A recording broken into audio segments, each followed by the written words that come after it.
orchestrated Canadian revenge memoir with fresh names, cultural details, and refined timeline logic. Orchestrated Canadian revenge memoir with fresh names, cultural details, and refined timeline logic.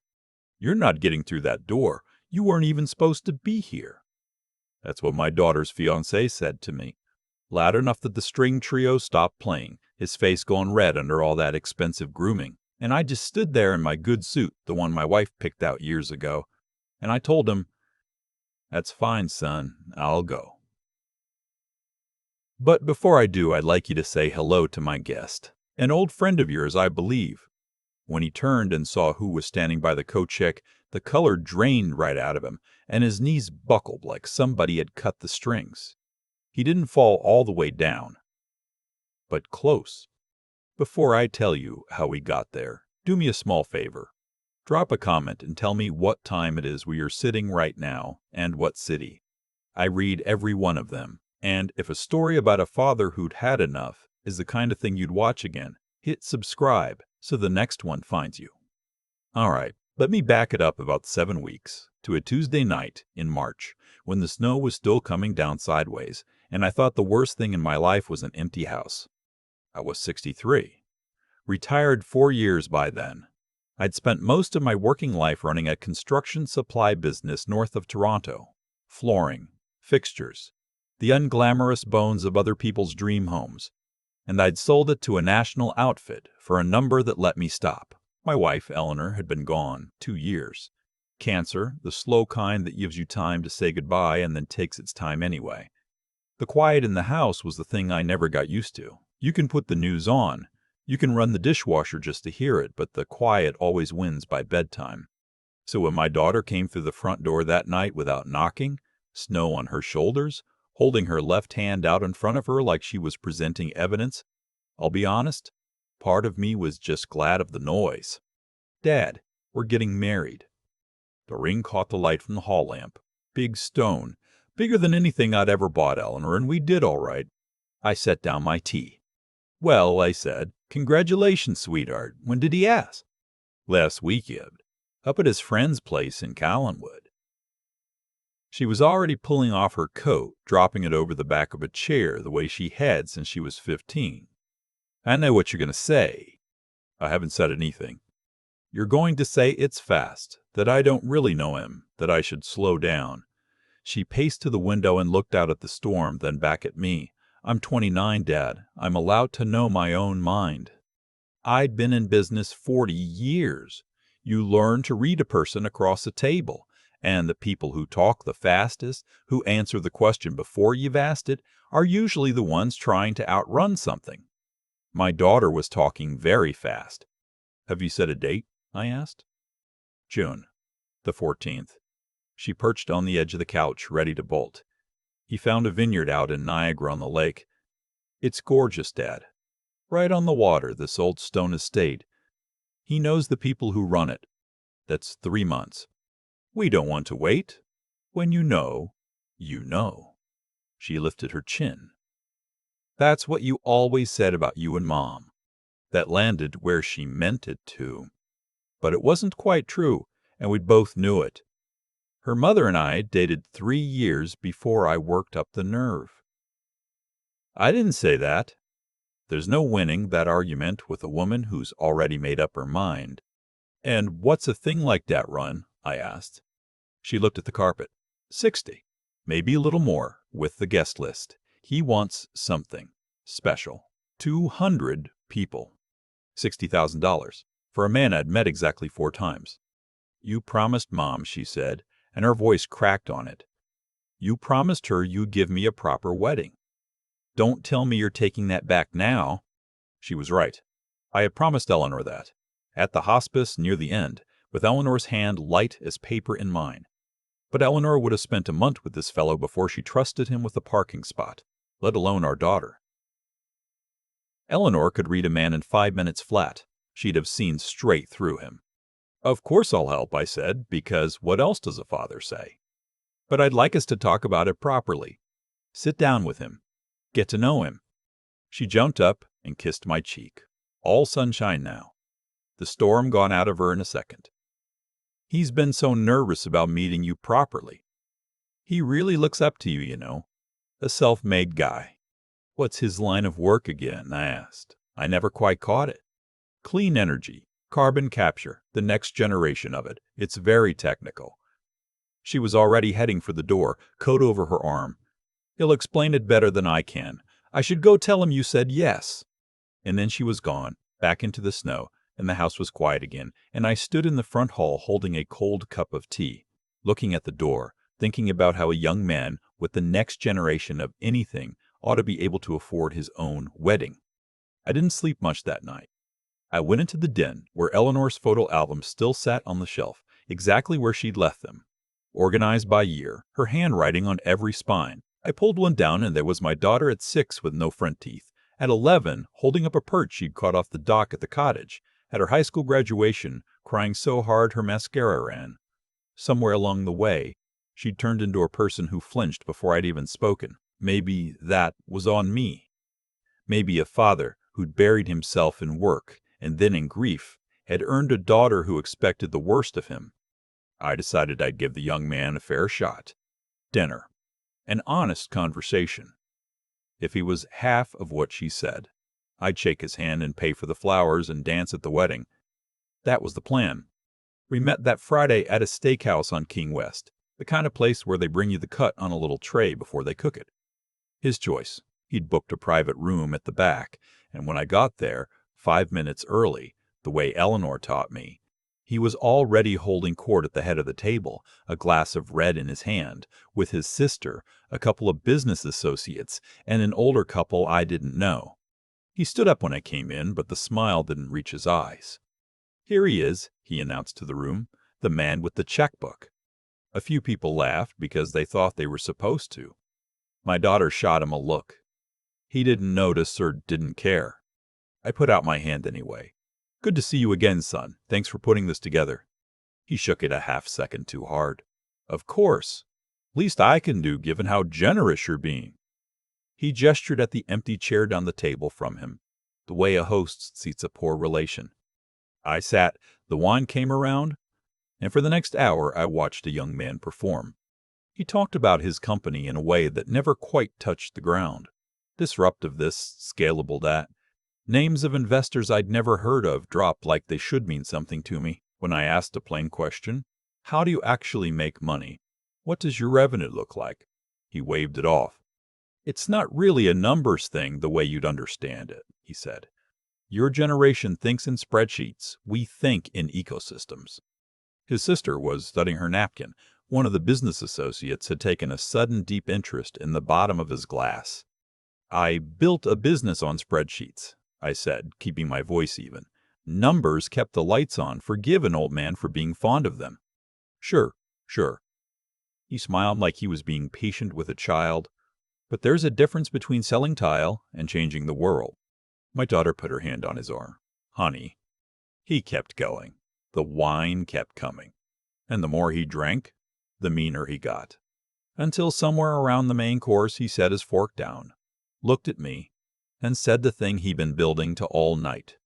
"Listen, I think we need to set some boundaries before the wedding, about your role going forward." He let it sit. "Honestly, you're not going to be needed at the ceremony. We'll handle the family side ourselves." The room went still. I heard a fork touch a plate too softly. My daughter went white. "What? No, what are you talking about?" "It's our day," he said, not even looking at her. "We decide who's there."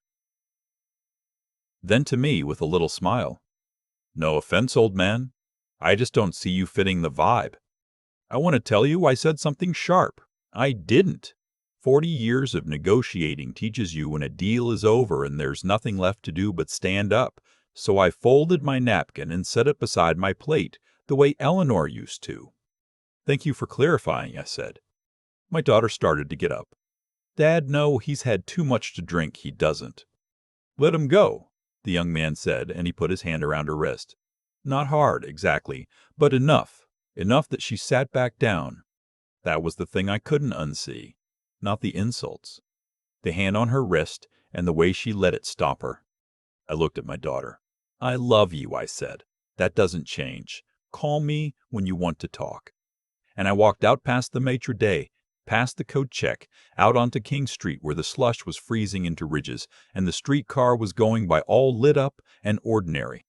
I sat in my truck in the parking garage for a while before I started it.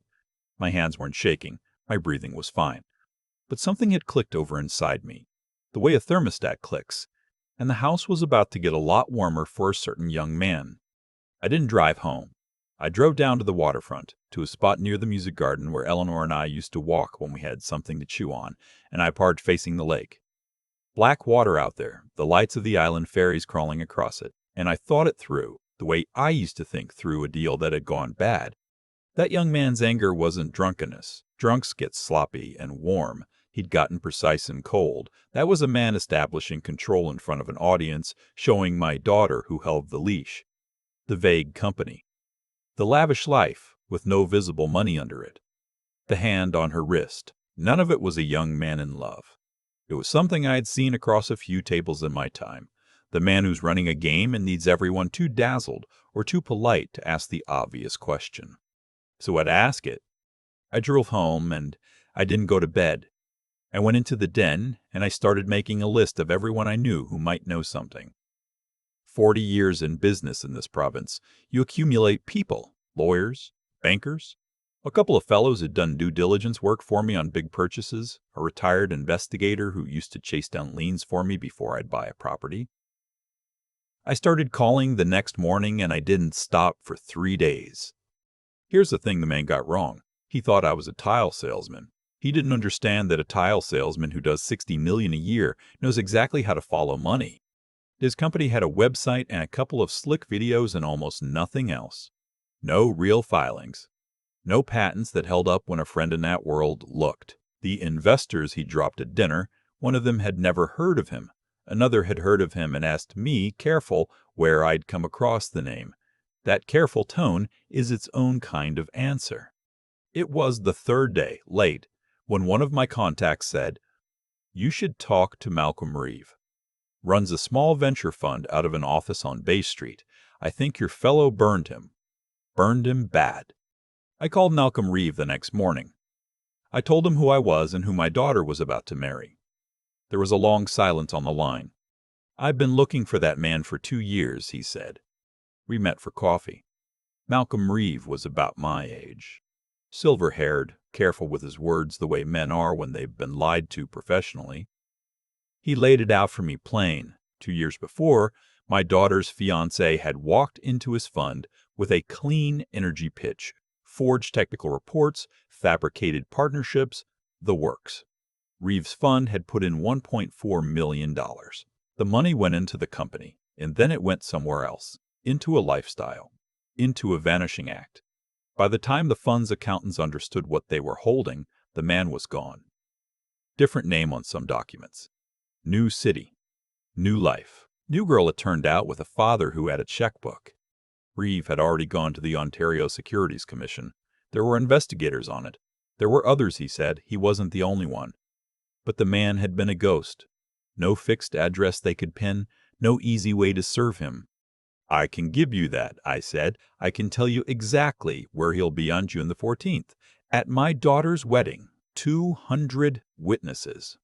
Reeve looked at me over his coffee for a long moment. "You understand what that'll do to your daughter's day."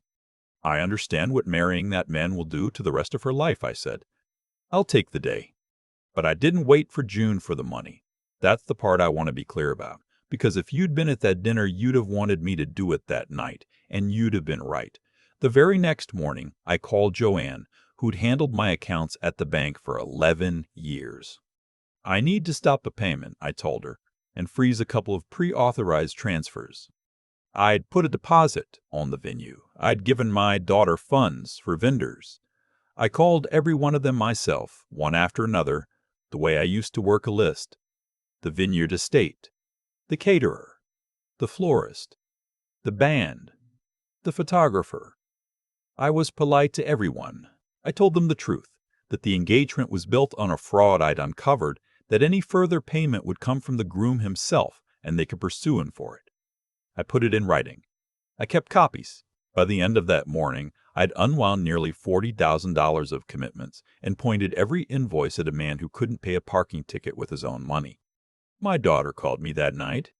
I let it ring, not out of cruelty, because she wasn't ready to hear it yet, and I wasn't ready to be screamed at by my own child for saving her. She left a message. He was just stressed. He'd had too much wine. Why was I being like this? She was already rewriting that dinner to make him the victim of a long day.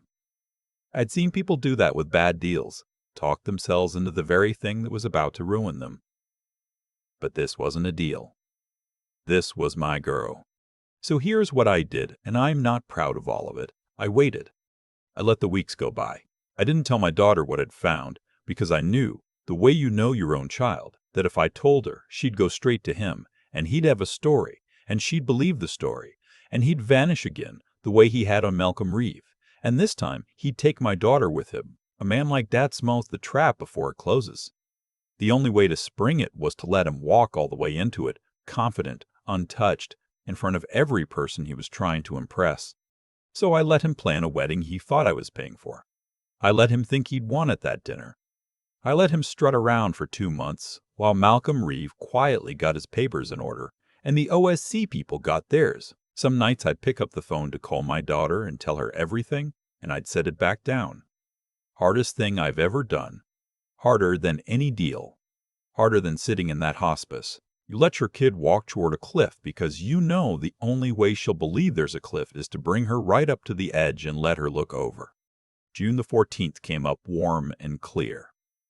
The estate out in Niagara was every bit as pretty as she promised. Old stone, rows of vines running down toward the lake, white peonies everywhere, a string trio under a pergola. I came in my good suit, the suit Eleanor bought me for our anniversary at the Bay. The one she said brought out my eyes. I wanted Eleanor's tie on me for this. I wanted her there, even if it was just a piece of silk. I came in quiet, around the side, and stood near the back where I could see everything. My daughter was out on the lawn having photographs taken, and Lord, she was beautiful. She looked happy. Genuinely, completely happy, the way you only get to be when you don't know what's coming. For one bad minute, I nearly walked back out to my truck and let it all happen. Let her have the day. Find another way. Then I remembered his hand on her wrist. The young man was up near the bar, holding a flute of champagne, telling some story to a half-circle of guests, gesturing out at the vineyard like he'd planted it himself. The confident smile. The borrowed everything. He hadn't seen me yet. My phone buzzed. Malcolm Reeve, parked. 2 minutes. I have everyone with me. I want to tell you the timing was luck. It wasn't.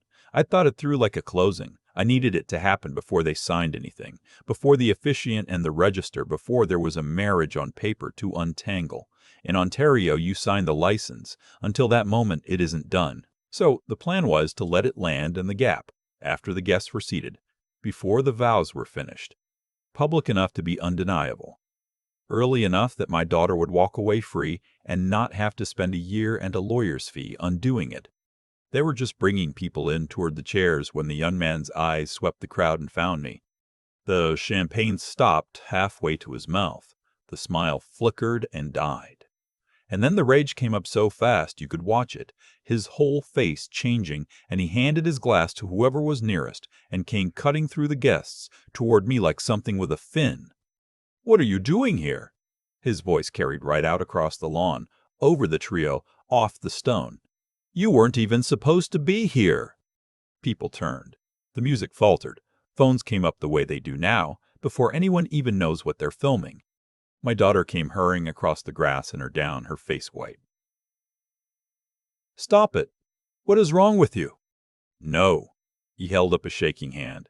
"This man disrespected me at our dinner, disrespected our whole relationship, and now he shows up uninvited to wreck our day." I let him finish. Then I said, not loud, but loud enough, "You're right. I'll go. But first I'd like you to meet my guest. An old friend of yours, I think." And I nodded toward the path, where Malcolm Reeve had just come round the hedge in a charcoal suit with a leather folder under his arm, and 2 people behind him who had the unmistakable look of folks who carry credentials. The young man turned. and I watched 2 years catch up with him in about a second and a half. The color went out of his face, then his lips, his whole expression caving in on itself. His knees gave a little. He put a hand on the back of a chair. "Hello," Malcolm Reeves said in a voice meant for boardrooms and courtrooms. "It's taken me a long time to find you." The lawn had gone dead silent. 200 people in their good clothes, the lake glittering behind them, all of it perfect and frozen.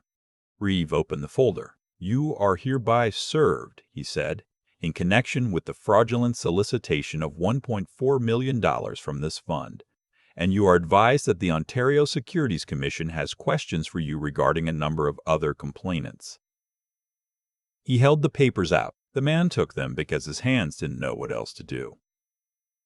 "There are 14 of us, by the way. You only knew about me." My daughter's bouquet hit the grass. 1.4, what is he talking about? What money? She looked at her fiancé. "Tell him he's wrong." "Tell him." But the man couldn't say a word. He stood there in his rented confidence holding the proof of everything he was, while the woman he'd been about to marry watched the whole thing come apart. "The wedding," she said very quietly, and I watched it dawn on her. "The deposit. The dress. Where did the money come from?" His silence answered her. The officials moved in to speak with him. Guests pulled back into little clusters, whispering, some of them slipping toward their cars. The trio just stood there holding their instruments. And Malcolm Reeve closed his folder, came over, and put out his hand to me.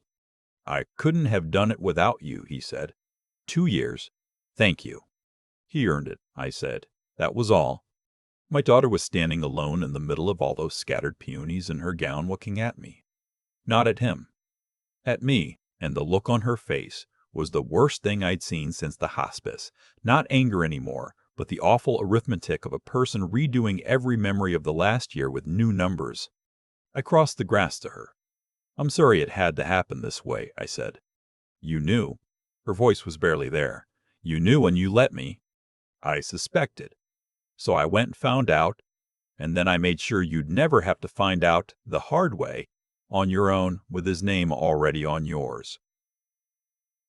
I put my hand on her shoulder, gentle, the way you would with something that might break. Sometimes loving somebody means doing the thing they'll hate you for and hoping they understand it later.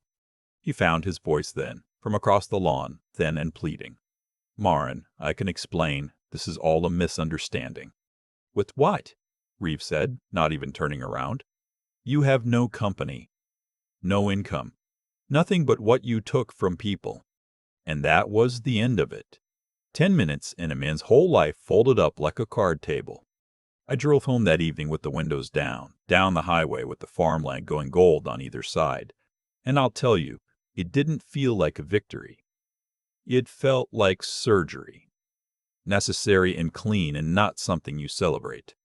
My daughter called me that night, and the next night, and the night after that. For the first while I didn't pick up, the same as before, because she needed to come to it on her own, and not because her father talked her into it. I made myself supper and watched a hockey game I didn't care about and let the phone go. But it was different this time. The messages weren't offending him anymore. The messages were quieter. "Dad, I think I understand. Please call me." I called her back on the 4th night. It took a few weeks for the rest to come out, the way these things do. There were 14 complainants, like Reeves said. The man had run the same play in Calgary before Toronto, under a name with a different spelling. The vendors I'd pointed at him came after him for their money, and there wasn't any to come after.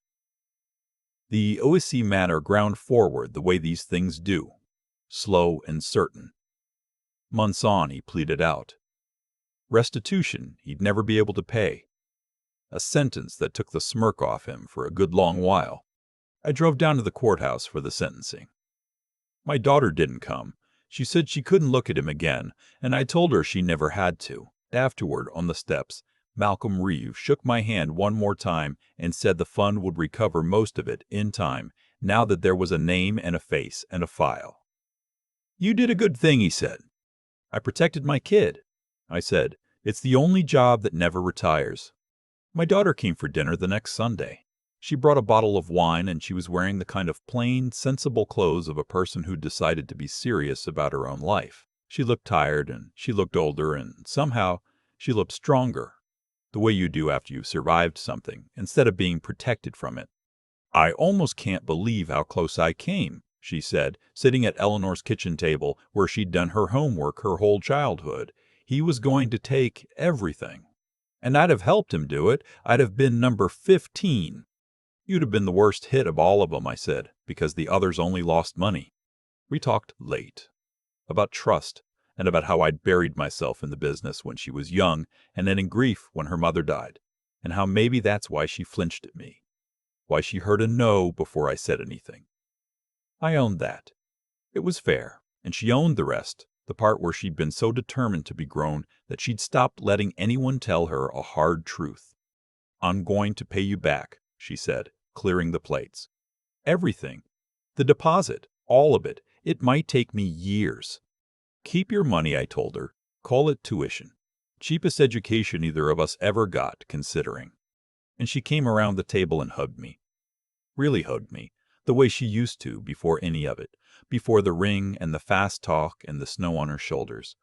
And over her head, I looked at the empty chair where Eleanor used to sit, and I thought, there, I did the thing you asked. I gave her a proper send-off. Just not the one any of us pictured. The house is still too quiet most nights.